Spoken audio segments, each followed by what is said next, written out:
غلاموں آؤ، جہاں کریمہ کا رسالۃ السلام کے صحابہ نے حضور سے محبت کا اعلان فرمایا اور پائے استقلال کو چھوڑا نہیں، وہاں پر صحابیات نے بھی اپنا کمال درجے کا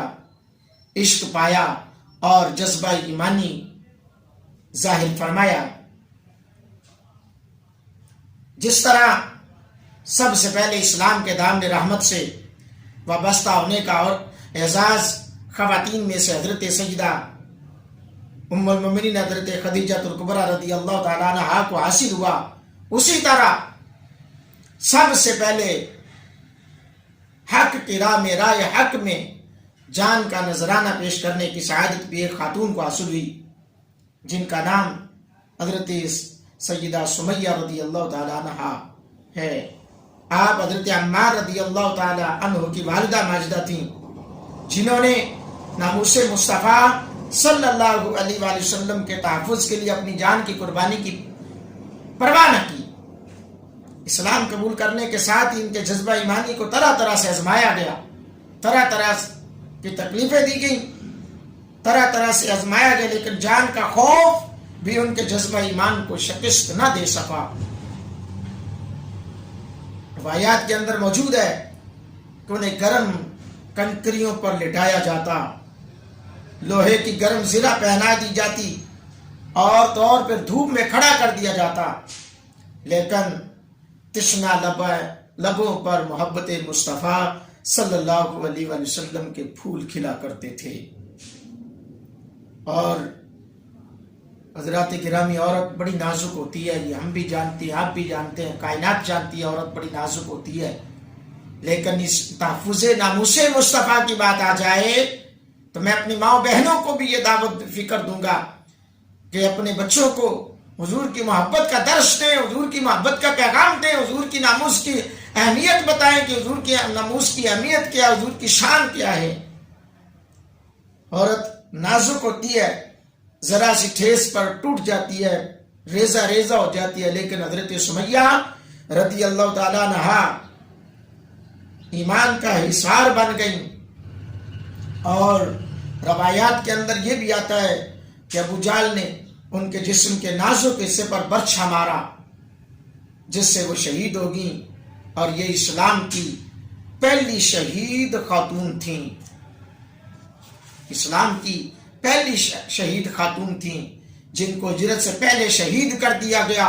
اور یہ وہ خاتون ہیں جنہوں نے مکہ مکرمہ میں اسلام کی ابتدائی دور میں اپنے اسلام کا اعلانیہ طور پر اظہار کیا تھا، اس دور میں جس دور میں حضور نے بھی منع فرمایا ہوا تھا کہ اعلانیہ طور پہ نہیں اپنے اسلام کا اظہار کرنا، لیکن حضرت سمیہ رضی اللہ تعالیٰ عنہا وہ ہستی ہیں، وہ خاتون ہیں جنہوں نے پورے مکے کے اندر کھڑے ہو کر اعلانیہ طور پر کہا کہ مکے والوں، سمیہ نے کلمہ پڑھ دیا ہے۔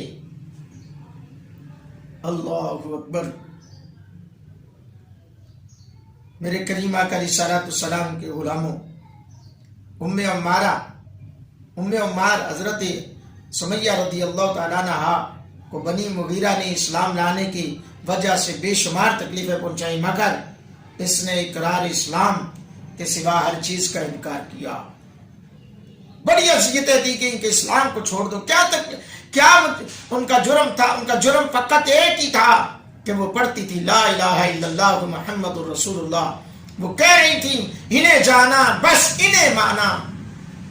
بس وہ یہی پکار کر کہہ رہی تھی انہیں جانا انہیں مانا۔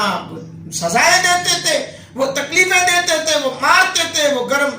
ریت پر گرم کنکریوں پر لٹاتے، گرم زرہ پہنا کر دھوپ میں کھڑا کر دیتے، کھانے پینے کو کچھ نہ دیتے۔ تو وہ پوچھتے کہ کلمہ چھوڑو گی کہ نہیں؟ فرماتی نہ، اب کلمہ تو نہیں چھوڑ سکتا، دنیا تو جاتی ہے چلی جائے، جان جاتی ہے چلی جائے، پر ایمان نہ جائے۔ رسول اللہ صلی اللہ علیہ وسلم کا جب حضرت عمار اور ان کے والد اور والدہ کے پاس سے گزر ہوتا، جن کو کفار کی طرف سے مکہ کی شدید گرمی وادی ابطحاء میں عذاب دیا جا رہا ہوتا، تکلیفیں دی جا رہی ہوتی، تو آپ صلی اللہ علیہ وسلم فرماتے اے آل یاسر صبر کرو، جنت تمہارا انتظار کر رہی ہے۔ پتہ چلا ناموس رسالت کے لیے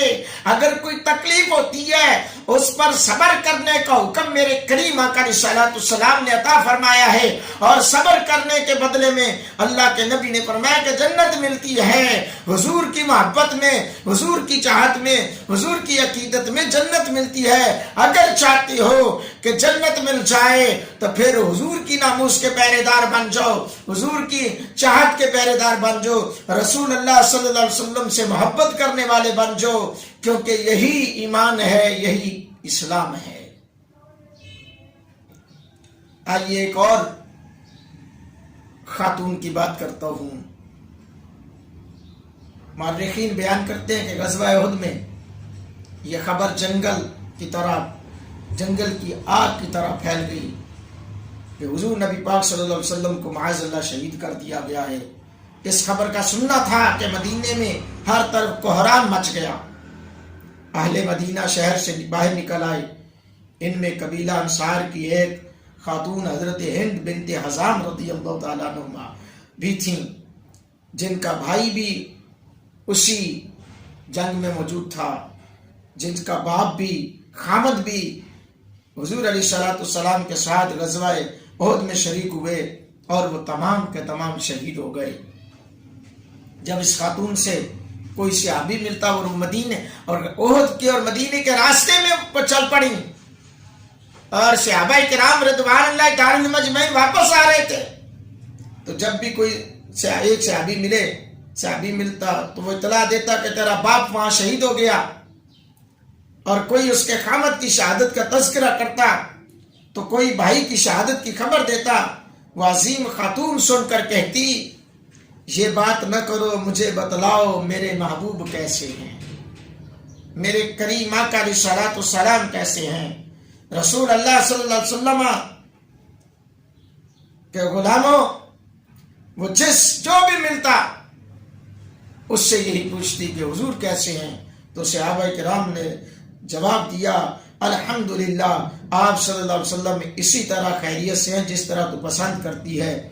حضور صلی اللہ علیہ وسلم کی خیریت کی خبر سن کر وہ کہنے لگی، مجھے آپ صلی اللہ علیہ وسلم کی زیارت کراؤ۔ خبر تو سن لی، کہا کہ میں اس وقت تک چین سے نہیں رہوں گی، اب مجھے حضور کی زیارت کراؤ، حتیٰ کہ میں خود انہیں دیکھ لوں۔ جب اس خاتون نے حضور کو ایک نظر سے دیکھا تو پکار اٹھی، یا رسول اللہ صلی اللہ علیہ وآلہ وسلم، آپ کے ہوتے ہوئے ہر غم اور پریشانی کی کوئی اوقات نہیں ہے۔ اللہ، یہ ہے صحابیات کا مقام، یہ ہے صحابیات کا ذوق۔ میرے کریم آقا علیہ السلام کے غلاموں، محبت ہو تو ایسی ہو۔ آج ہم سوچیں اپنے گریبانوں میں جا کے، ہم حضور سے کتنی محبت کرتے ہیں، حضور کے دین سے کتنی وفا کرتے ہیں۔ کل مر جائیں گے تو قبر میں کیا جواب دیں گے کہ ہم نے تو اتنے پیسہ اکٹھا کیا، اتنی دولت اکٹھی کی، اتنے گھر بنائے، اتنے مکان بنائے، ہر بچے کو ایک گھر لے کر دے دیا، اچھی بات ہے، لیکن یہ تو بتاؤ حضور کی محبت کے لیے ہم نے کیا کیا۔